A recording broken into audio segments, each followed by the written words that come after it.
नमस्कार, मैं doctor RP Sonkar, assistant professor मनोविज्ञान विभाग, वसंत कन्या महाविद्यालय काशी हिंदू विश्वविद्यालय। एक बार फिर आप सभी सम्मानित अभिभावकों एवं प्रिय विद्यार्थियों का हार्दिक स्वागत एवं अभिनंदन करता हूं। प्रिय विद्यार्थियों, आज जिस मुद्दे को मैं आपके बीच लेकर आया हूं वह यह है कि यूनिवर्सिटी एंड कॉलेजेस में असिस्टेंट प्रोफेसर से संबंधित कुछ महत्वपूर्ण सूचनाओं को मैं आपके साथ साझा करूं या कुछ महत्वपूर्ण सूचनाओं को मैं आज आपको साफ साफ बताऊंगा। प्रिय विद्यार्थियों, यह सभी महत्वपूर्ण सूचनाएं यूजीसी के द्वारा जारी 18 जुलाई 2018 के नोटिफिकेशन पर आधारित है। प्रिय विद्यार्थियों, आप चाहें तो इसे यूजीसी के ऑफिशियल वेबसाइट ugc.ac.in पर भी देख सकते हैं। प्रिय विद्यार्थियों, central university and affiliated colleges में असिस्टेंट प्रोफेसर बनने के लिए आपका नेट या जेआरएफ होना आवश्यक है। इसके साथ ही साथ स्टेट यूनिवर्सिटी एंड कॉलेजेस में असिस्टेंट प्रोफेसर बनने के लिए कम से कम आपके पास स्लेट या स्लेट यानी स्टेट लेवल एलिजिबिलिटी टेस्ट और सेट यानी स्टेट एलिजिबिलिटी टेस्ट क्वालिफाई होना अत्यंत आवश्यक है। यदि आप नेट या जेआरएफ हैं तो आपको सेंट्रल एंड स्टेट दोनों यूनिवर्सिटी में और कॉलेजेस में असिस्टेंट प्रोफेसर बनने का मौका प्रदान किया जाता है। साथ ही साथ यदि आप स्लेट या सेट हैं तो उस कंडीशन में आपको सिर्फ स्टेट यूनिवर्सिटी एंड कॉलेजेस में ही असिस्टेंट प्रोफेसर बनने का मौका मिलता है। प्रिय विद्यार्थियों, यूजीसी रेगुलेशन 2009 या 2016 के अनुसार यदि आपका एमफिल या पीएचडी में रजिस्ट्रेशन 11 जुलाई 2009 से पहले का है तो उस कंडीशन में आप केंद्रीय एवं राज्य स्तरीय विश्वविद्यालयों एवं कॉलेजों में असिस्टेंट प्रोफेसर बनने के लिए नेट, स्लेट या सेट की बाध्यता को समाप्त कर दिया गया है। इसको कृपया एक बार फिर से सुने कि यदि आप 11 जुलाई 2009 से पहले एमफिल या पीएचडी में रजिस्टर्ड हैं तो उस कंडीशन में केंद्रीय विश्वविद्यालय और राज्य स्तरीय विश्वविद्यालयों एवं कॉलेजेस में असिस्टेंट प्रोफेसर बनने के लिए आपको नेट, स्लेट या सेट से छूट प्रदान की गई है। इसको आप एक बार साफ साफ समझिए कि यहाँ पर आपका 11 जुलाई 2009 से पहले पीएचडी या एमफिल में रजिस्ट्रेशन होना जरूरी है, न कि डिग्री अवार्ड होना जरूरी है। ठीक है। और उसके बाद यानी 11 जुलाई 2009 से पहले रजिस्ट्रेशन होने के बाद आप अपनी पीएचडी 5 साल में जमा करें, 6 साल में जमा करें, 7 साल में जमा करें, इससे कोई फर्क नहीं पड़ता है। प्रिय विद्यार्थियों, जैसे मान लीजिए कि आपने पीजी जस्ट पास करने के बाद यानी 22-23 साल की उम्र में यदि आपने पीएचडी ज्वाइन कर लिया और आपको पीएचडी जमा करने में, अवार्ड होने में 5 से 6 वर्ष लगे तो इसका मतलब यह है कि 27-28 साल की उम्र में आपको पीएचडी अवार्ड हो गया।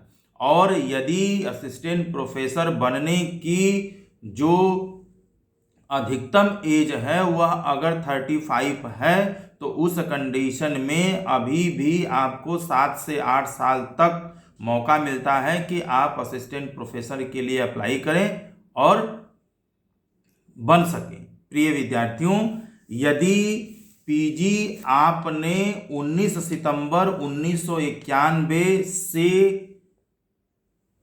बाद किया है, यदि आपने पीजी 19 सितंबर 1991 के बाद किया है तो उस कंडीशन में असिस्टेंट प्रोफेसर बनने के लिए आपका पीजी में कम से कम 55% मार्क्स होना अत्यंत आवश्यक है।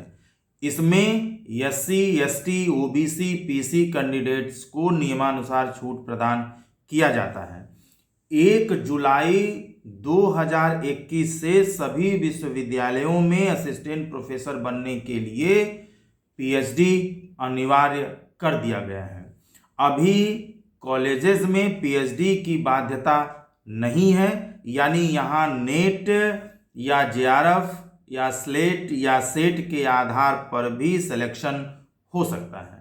प्रिय विद्यार्थियों, यदि आप विश्वविद्यालय या कॉलेज में with PhD assistant professor join करते हैं तो उस कंडीशन में आपको 5 इंक्रीमेंट्स यानी लगभग 15,000 रुपये का अतिरिक्त लाभ प्रदान किया जाता है।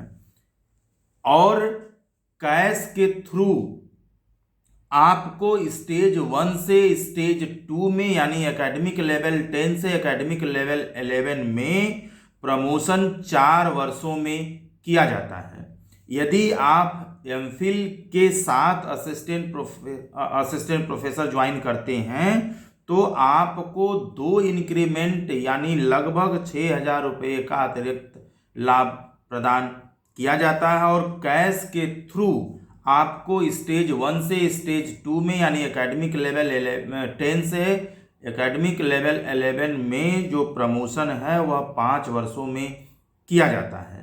यदि आप MPhil एंड PhD दोनों के साथ किसी विश्वविद्यालय या कॉलेज में असिस्टेंट प्रोफेसर के रूप में ज्वाइन करते हैं तो उस कंडीशन में आपको किसी एक ही का लाभ मिलेगा, यानी आपको अधिकतम लाभ दिया जाएगा जिसमें आपके PhD को माना जाएगा। यहाँ एक बात आप साफ साफ समझ लीजिए कि आपको MPhil और PhD दोनों का अलग अलग लाभ प्रदान नहीं किया जाएगा। प्रिय विद्यार्थियों, यदि आप बिना MPhil PhD assistant professor join करते हैं तो उस कंडीशन में आपको कोई भी इंक्रीमेंट प्रदान नहीं किया जाएगा।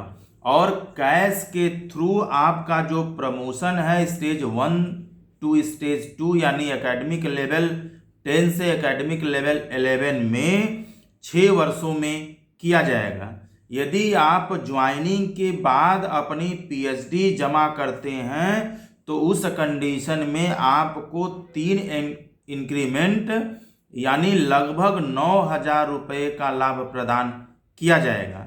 यदि आप प्रमोशन ड्यू के समय अपनी सभी क्राइटेरिया को फुलफिल करते हैं और प्रमोशन के लिए अप्लाई करते हैं, फॉर्म भरते हैं, लेकिन विश्वविद्यालय या कॉलेज इसका इंटरव्यू समय से नहीं करा पाता है तो उस कंडीशन में इंटरव्यू होने और प्रमोशन होने के कंडीशन में आपको इसका लाभ प्रमोशन ड्यू के हिसाब से प्रदान किया जाएगा। जैसे थोड़ी देर के लिए मान लीजिए कि आपने किसी कॉलेज या यूनिवर्सिटी में 15 जनवरी 2021 को असिस्टेंट प्रोफेसर के रूप में ज्वाइन किया है और कॉलेज मान लीजिए कि आपके क्राइटेरिया को पूरा करने और फॉर्म अप्लाई करने के बावजूद भी वह समय से इंटरव्यू नहीं करा पाता है और मान लीजिए कि वह 25 अप्रैल 2022 को आपका इंटरव्यू कराता है और आपका प्रमोशन होता है। उस कंडीशन में आपको जो प्रमोशन होना है, जो आपको इसका लाभ मिलेगा, वह 15 जनवरी 2021 के हिसाब से ही मिलेगा, यानी 1 वर्ष 3 महीने और 10 दिन का इंक्रीमेंट आपको प्रदान किया जाएगा। प्रिय विद्यार्थियों, लेकिन प्रमोशन ड्यू तक यदि आप अपनी योग्यता या कसौटी या मानक पूरा नहीं करते हैं तो उस कंडीशन में इंटरव्यू डेट के आधार पर यदि आपका प्रमोशन होता है तो इंटरव्यू के दिन के आधार पर ही आपको प्रमोशन का लाभ मिलेगा, यानी बैक डेट से आपको कोई लाभ प्रदान नहीं किया जाएगा, न तो आपको कोई एरियर प्रदान किया जाएगा। प्रिय विद्यार्थियों, बहुत सारे लोगों को यह गलत फहमी होती है कि यदि आपकी ज्वाइनिंग के समय पीएचडी या एमफिल नहीं है तो उस कंडीशन में आपका जो फर्स्ट प्रमोशन है वह 6 सालों में किया जाएगा। इस हिसाब से वे बहुत रिलैक्स्ड हो जाते हैं या बहुत जानबूझ करके गलती करते हैं या जानबूझ करके आराम से पीएचडी जमा करते हैं। मैं यहाँ पर एक बात आपको साफ साफ समझा दूं कि यदि आप बिना MPhil PhD assistant professor join करते हैं तो उस कंडीशन में यह बात सही है कि आपका फर्स्ट प्रमोशन जो है एकेडमिक लेवल 10 से 11 में 6 वर्षों में किया जाएगा। लेकिन अगर अपनी पीएचडी आप 4 साल के अंदर जमा कर देते हैं तो आपका जो फर्स्ट प्रमोशन है वह 4 साल के अंदर ही कर दिया जाता है और उसका पूरा लाभ आपको प्रदान किया जाता है। जाते जाते एक महत्वपूर्ण बात मैं आपके साथ और साझा कर दूं कि असिस्टेंट प्रोफेसर के रूप में ज्वाइन करने के बाद आपको स्टडी लीव मिलने का भी यूजीसी की तरफ से प्राविधान है। इसमें आपको लगभग 2 वर्ष का जो स्टडी लीव होता है वह विश्वविद्यालय या कॉलेज के द्वारा प्रदान किया जाता है, लेकिन यह विश्वविद्यालय और कॉलेज अपने सुविधानुसार छुट्टी आपको कई हिस्सों में कई भागों में प्रदान कर सकता है। दूसरी महत्वपूर्ण शर्त यह है कि इसमें आपको जो स्टडी लीव है वह पूरे डिपार्टमेंट के सभी फैकल्टी मेंबर्स के मात्र 20% लोगों को एक साथ प्रदान किया जा सकता है। इसमें जो लोग छुट्टी पर रहते हैं उनको छोड़ करके, यानी पूरे फैकल्टी मेंबर्स के 20% लोगों को ही स्टडी लीव देने का प्राविधान है और जो लोग छुट्टी पर गए होते हैं उनको छोड़ करके।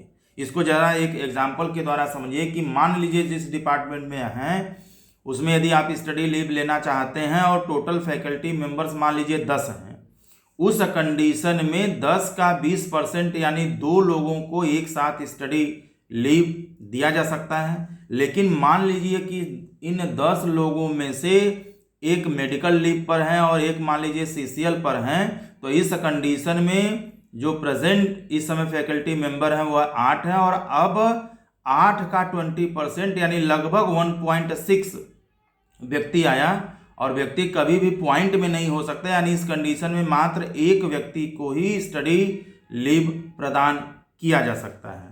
प्रिय विद्यार्थियों, मैंने आपको असिस्टेंट प्रोफेसर से रिलेटेड तमाम तरह की जानकारियों को विस्तार से बताने की पूरी कोशिश की है। इसके बावजूद भी आपको किसी तरह का संदेह है या कोई आप सवाल पूछना चाहते हैं या जानकारी लेना चाहते हैं तो आप कमेंट बॉक्स में लिख सकते हैं।